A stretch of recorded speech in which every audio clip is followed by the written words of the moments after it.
You can see where the grass ended and where the brush started. That's how much I trimmed back already. And same for here. So I cleared at least an 8-foot path here to where the current line is. This stuff I have to bundle. This was all canes, or it kind of looks like bamboo. It's super straight and smooth. Some kind of pine, I think. I don't know if it is bamboo. This thing was tangled up and everything. Got all these. But the ferns I'm gonna keep. Those were either native or Tom planted them. But the stuff here at the base, not the ferns, but the tall grass here, that's all gotta go. This stuff here has gotta go. This tangle of vines here has gotta go. I can only get so high, but I'm gonna trip and kill myself. Yeah. You can see back here, it's just, all this is actually broken off and just fallen here. It's created this big tangle of dead palm leaves and those shoots.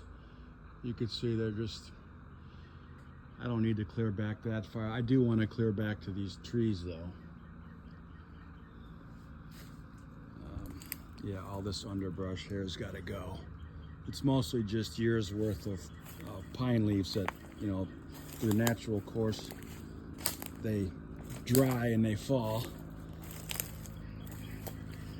This was actually all covered. I unearthed it yesterday and cut a bunch of these reeds off. Yeah, and I found an extension ladder back here, along with a bunch of pots for potted plants. And I know that Tom had the pots along the tree line filled with plants, but over the course of time, the forest just encroached on it and they were lost to time. There's one of them that I unearthed yesterday. I already found about a dozen of them. I could show you some more over here, this whole area.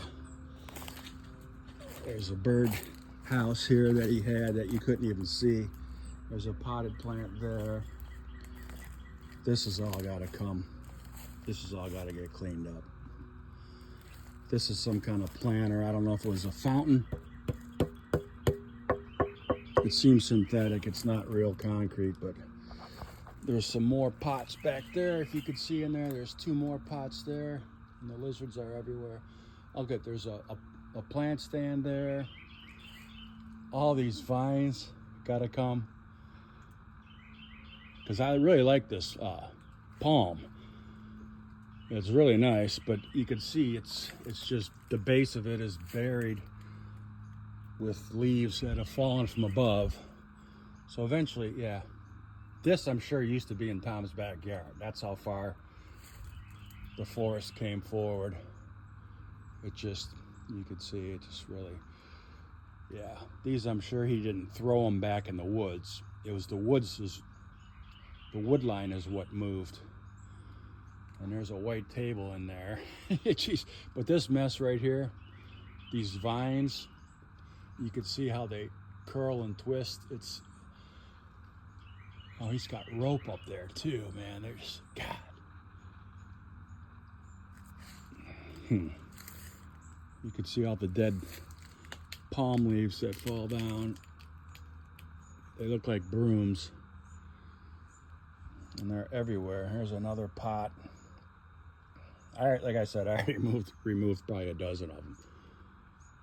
But I'd like to eventually clear the other pathway so I can get back there and walk back to the bay.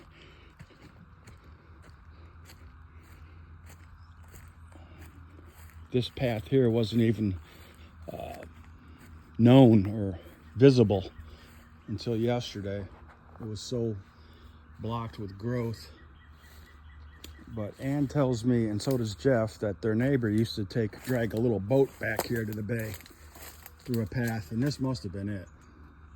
So I'm going to use my machete again and clear all these reeds so I can drag them out and bundle them up.